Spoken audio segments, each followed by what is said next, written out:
Hey you, welcome to Selfish Me. I'm Cam, a business psychologist and a proud late bloomer who finally stopped living by everyone else's rules. And this is your space to pause, reconnect, and build a life that feels true to you.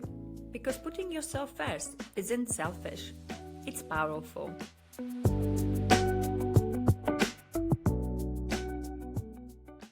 Hello, you. Have you ever achieved something big and still felt like it wasn't enough? Like one mistake, one bad day, or one moment of uncertainty suddenly feels like proof that maybe you were never good enough to begin with. Like everyone else can see your success except you. Today, I want to explore where that feeling really comes from. And by that feeling, I mean imposter syndrome. That voice that tells us we are not good enough. The self doubt, the anxiety, the stress. The constant fear that one day someone will discover we are not actually worthy of the opportunities, achievements, or praises we received. For a long time, imposter syndrome felt like my best friend, but a toxic one. You know, the kind of a friend who is always there, always talking, always offering advice, yet somehow leaves you feeling smaller every single time. That's what it became for me. Especially difficult moments, it will show up with a whole folder of evidence against me. The smallest mistake could make me question my entire week, my project, or even my career. One tiny error, and suddenly I spiral into thinking maybe I wasn't cut out for any of it. Even when I've achieved something great, something I was genuinely proud of, my mind would immediately search for the flaw.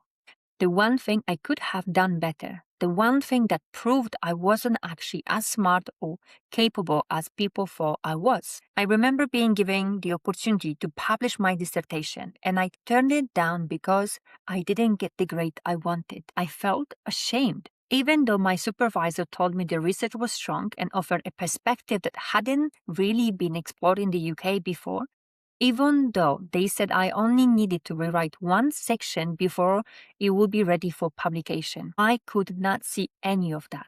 All I could see was the part that wasn't perfect for the first time round, and somehow that convinced me I no longer deserved the opportunity. Looking back, it wasn't the grade that stopped me. It was the belief that if I wasn't perfect, I wasn't good enough. Now, like I said at the start, I want to explore where this feeling of imposter syndrome comes from. But before we get into the research, I would like to begin with a moment of self reflection in the form of visualization. So, take a big breath, feel your chest expand, feel the air moving through your nose all the way up to your brain and all the way down to your toes. If you can, close your eyes or simply lower your gaze. Now imagine a version of yourself standing in a room. This is the version of you who always feels she has to prove herself, the one who overthinks small mistakes, the one who achieves something great only to straight away focus on what could have been done better. Take a moment to notice her. How does she look? How does she feel? What's running through her mind? Is she exhausted from constantly overthinking? Is she trying to stay composed while quietly doubting herself? Is she wondering she's good enough, smart enough, deserving enough? Maybe she looks confident on the outside, but inside she's carrying the pressure of holding everything together at all times. Now, slowly look around the room. At first, it seems quiet, but then you begin notice the voices, the teachers, managers, family expectations, social media, workplace pressure, moments when you were interrupted, underestimated, or made to feel like you had to work harder to be taken seriously. Just small moments collected over time. And maybe, without realizing it, those moments slowly became part of the way you see yourself. Pause for a moment and ask yourself, whose voices do I hear the most? What's one belief about yourself that might not have started with you? Maybe it's, I need to be perfect. I have to prove myself first. If I make a mistake, people will think I'm not capable. Now imagine those voices becoming quieter. Not disappearing completely, perhaps, but quieter. The pressures to be perfect, the fear of disappointing people, the constant need to prove yourself. the belief that one mistake says something about your worth. Let some of those noise leave the room for a moment. And now look at yourself again. How does she feel without carrying all of that? Does she stand differently? Feels differently? What thoughts become quieter? And what thoughts finally have the space to emerge? What would she say yes to if she trusted herself more? And how would her relationship change if she stopped believing she had to earn her worth through perfection? And perhaps most importantly, who is she when she's not constantly trying to be enough for everyone else? Sit with whatever comes up.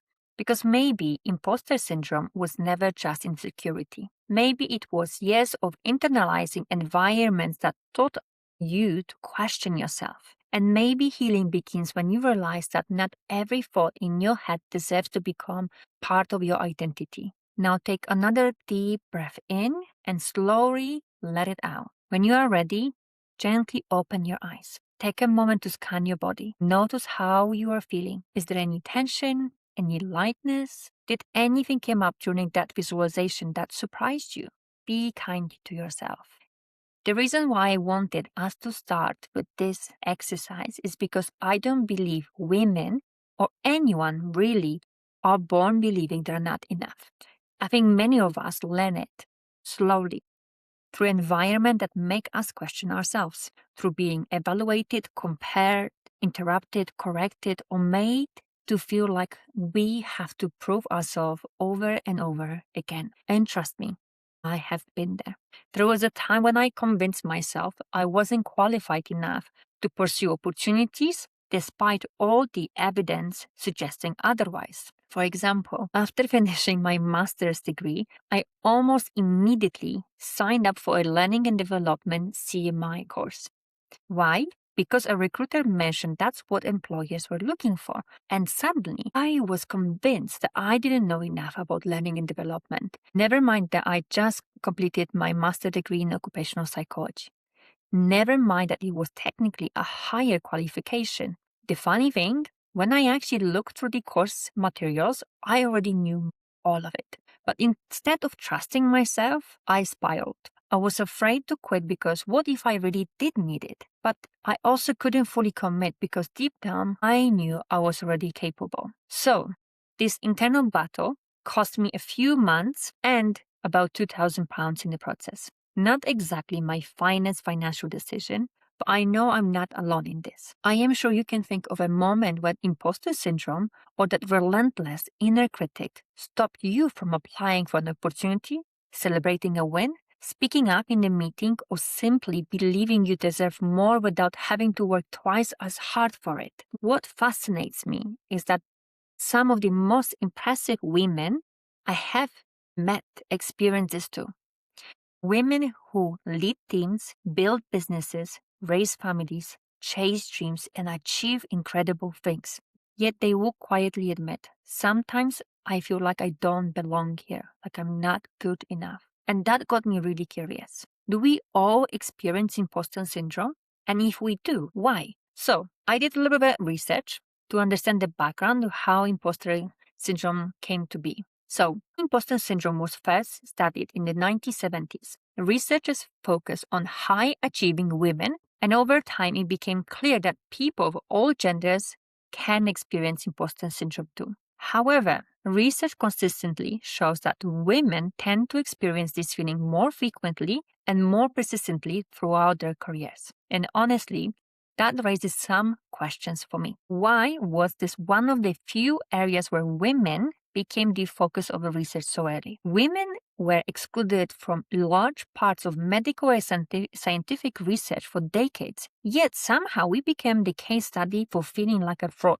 Interesting, right? But if we zoom out, there's even bigger picture. Most corporate workplaces were historically designed by and for white men. So, when women enter these spaces, particularly women from underrepresented backgrounds, it's not surprising that we sometimes feel out of place. Bias influence how competence is perceived. Who gets the benefits of the doubt? Who gets to listen?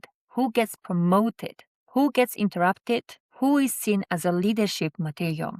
And suddenly, What we have been taught to see as a personal confidence problem starts looking a lot more like a response to the environment we are operating in.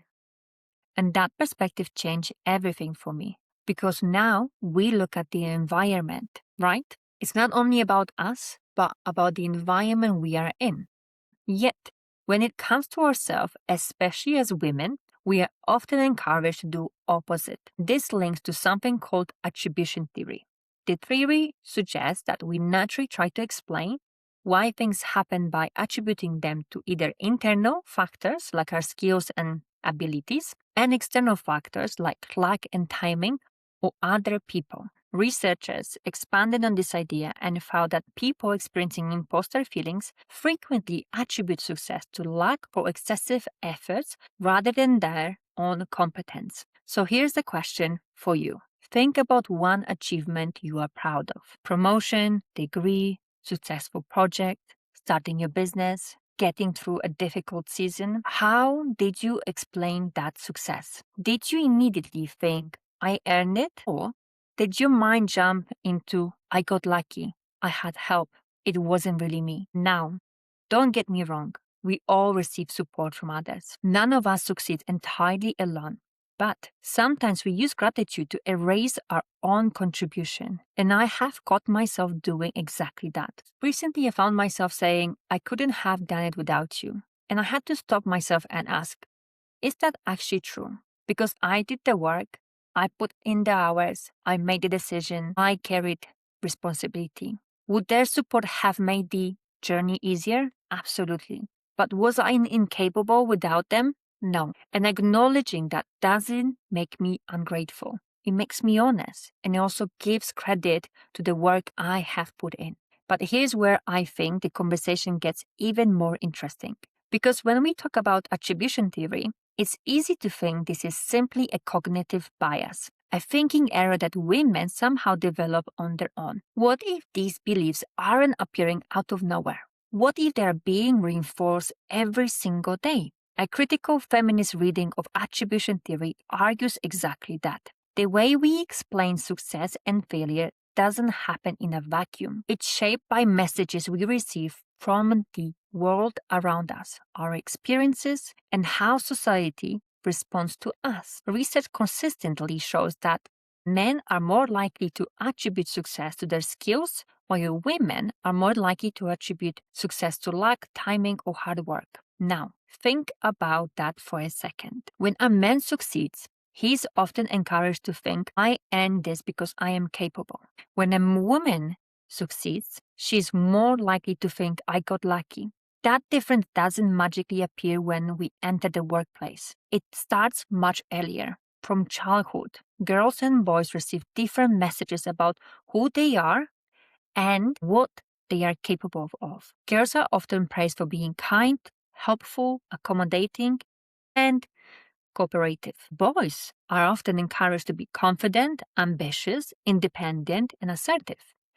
Over time, these messages become internalized. So if you have ever struggled to own your achievements, I want you to pause for a moment and ask yourself, whose voice is that? Is that really yours? Or is it years of expectations you've absorbed without even realizing it? And then we step into workplaces with all the things that we absorbed growing up. Now, let me tell you this. Confidence isn't just about self-esteem. It's also about belonging. Think about it. When you walk into a room and see people like you in a leadership position, your brain receives a signal that says, people like me belong here. But what happens when you don't see that? What happens when you are the only woman at the table or one of very few?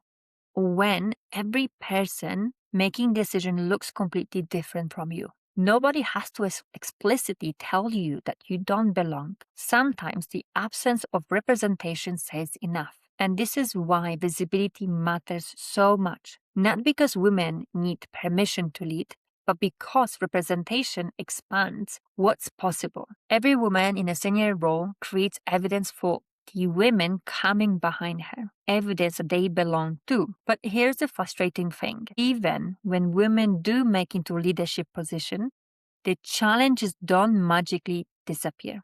In fact, sometimes they simply change shape. We are told that great leaders are confident, decisive, ambitious, and assertive.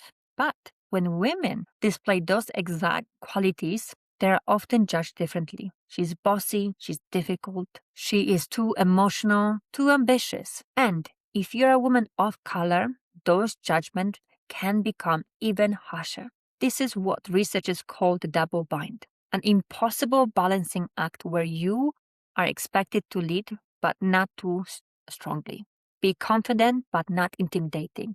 Speak up but don't make anyone uncomfortable. Honestly, if every decision risks criticism, self doubt starts to look less like a personal weakness and more like a perfectly understandable response to the environment. Now, there is one more thing that rarely gets discussed when we talk about imposter syndrome: the third shift. Most of us have heard about the second shift, the unpaid work many women continue doing at home after finishing their paid jobs. But the third shift goes even deeper. It's the emotional and mental labor that never really switches off. Remembering appointments, planning meals, keeping track of school activities, checking on family members, supporting colleagues, resolving conflicts. I mean, the list is endless. The thing about this work is that it's mostly invisible. And unlike physical tasks, the mental load follows you everywhere. It follows you into meetings, into the bed at night, into your weekends, into moments when you are supposed to be resting. Research shows that women often carry a disproportionate amount of this invisible labor.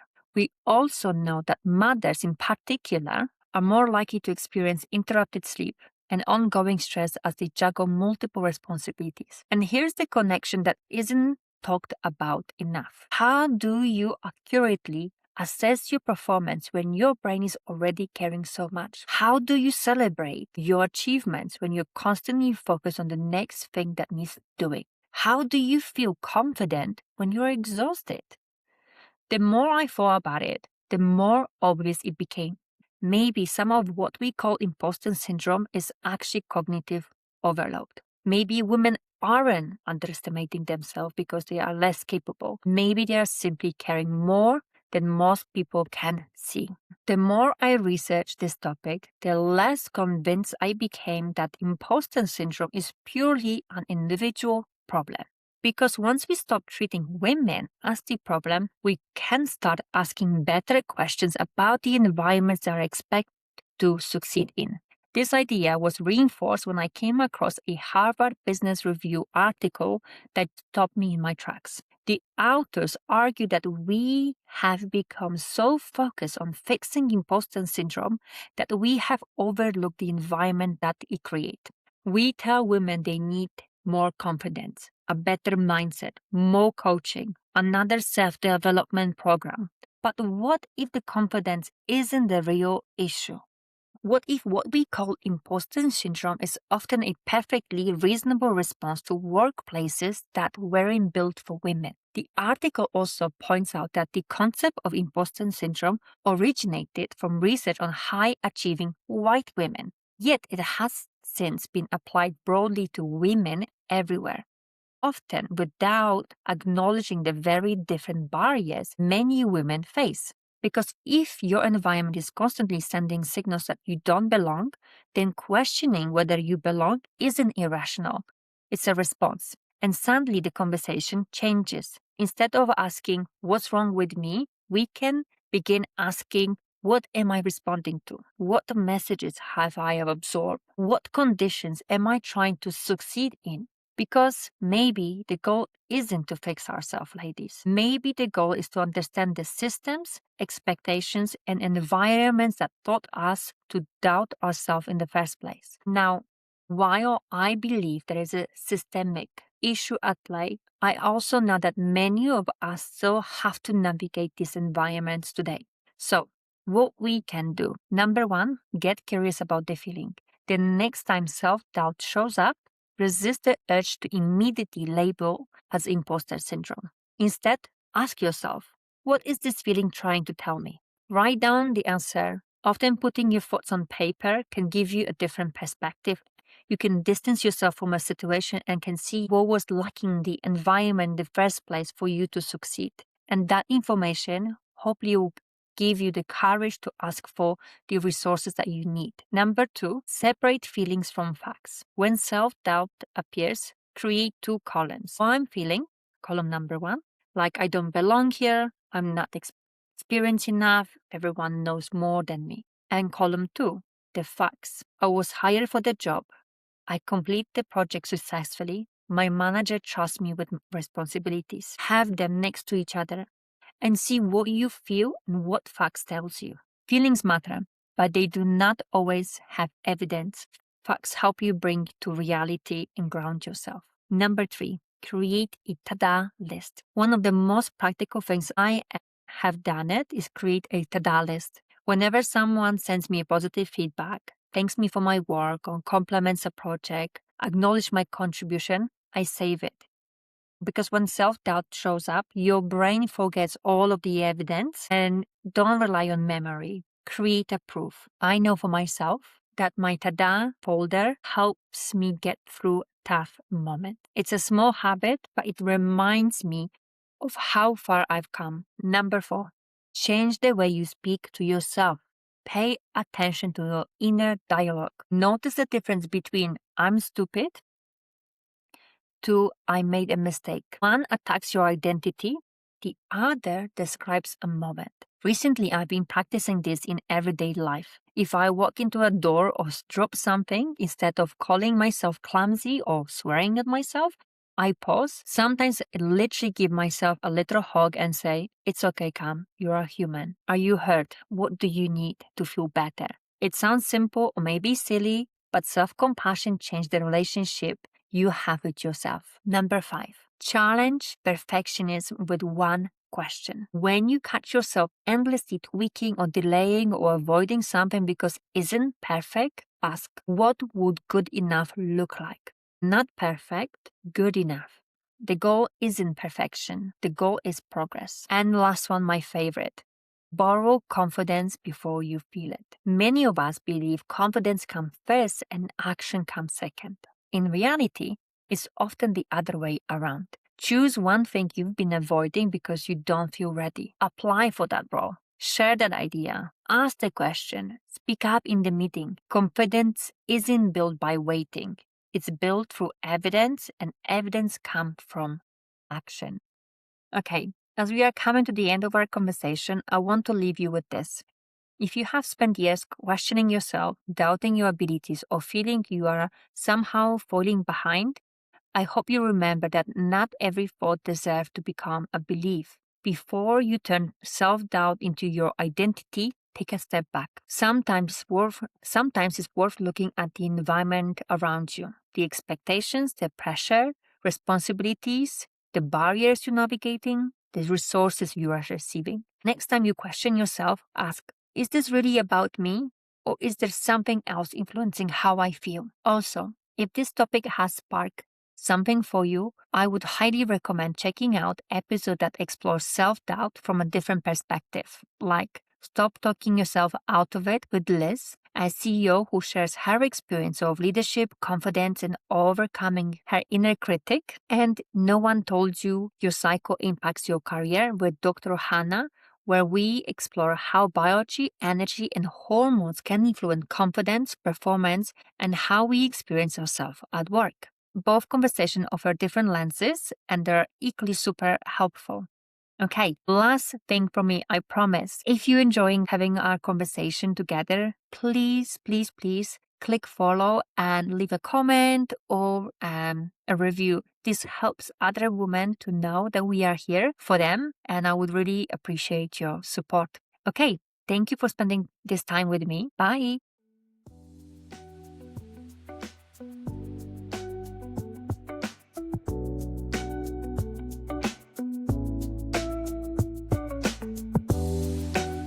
Thank you so much for listening. It honestly means the world to me. If something from today's chat made you smile, think, or feel seen, share it. That's how our Selfish Me community grows. This podcast is about real voices and reminding each other that we are not alone. We are all figuring out how to do life our way, and you are doing better than you think.